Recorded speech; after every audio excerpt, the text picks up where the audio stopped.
Verse 879. A revulsion taking place at the seat of consciousness, a person becomes like a multicoloured gem.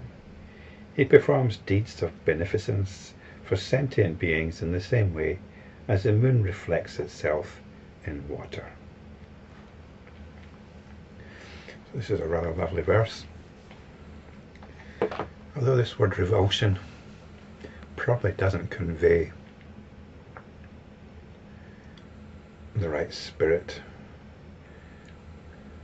You know, when you talk about revulsion, you imagine the nose going up and the lips going into a sneer. But no, this is it's like an alcoholic spontaneously recovering from their alcoholism. They just don't go there anymore. They don't go there. They don't go in the direction of their addiction. Something has changed inside them, something fundamental. I appreciate it's not usually like this, but this is how it happens for some alcoholics. They just snap out of it. And they don't go there. So it's a revulsion in this sense. It's a revulsion in that the attention does not go in a certain direction anymore. It does not look in a certain direction. There is a natural momentum for the attention to move from its center to the projections of consciousness.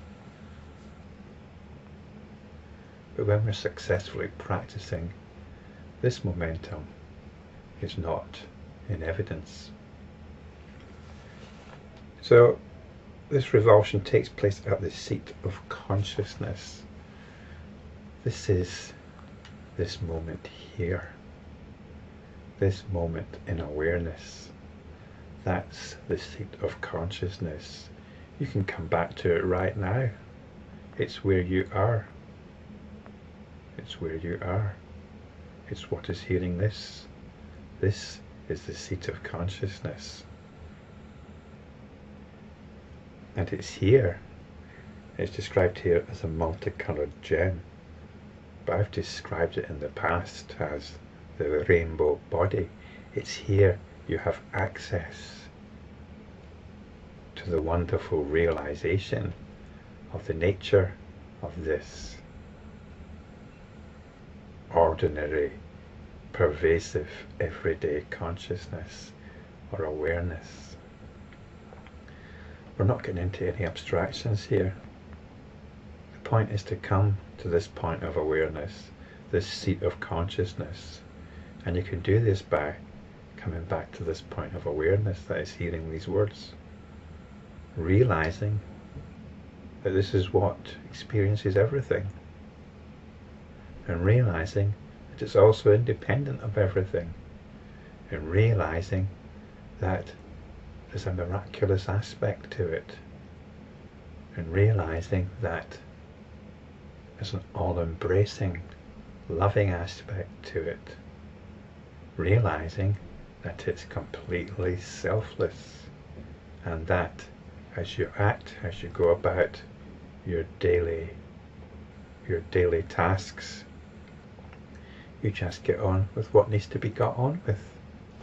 In the same way that the moon reflects in water. The moon isn't actually doing anything, but there's its reflection.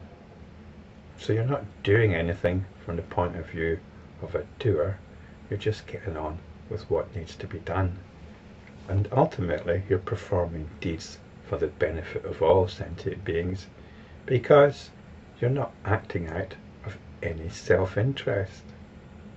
The moon is there in the water, you could say, for the benefit of all sentient beings. The person isn't actually consciously thinking about doing this. They're doing what comes naturally, and what comes naturally is for the benefit of all sentient beings.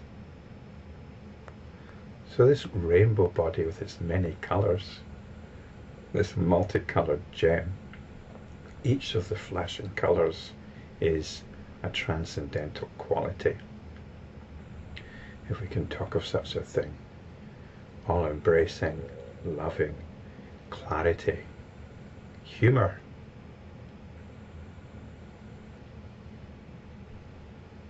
stillness, equanimity, suchness.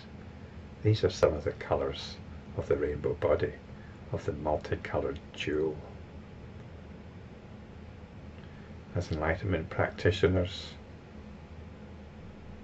we don't experience revulsion, we experience unconditional joy, because our attention is no longer automatically being hijacked. It can rest in itself in the seat of consciousness.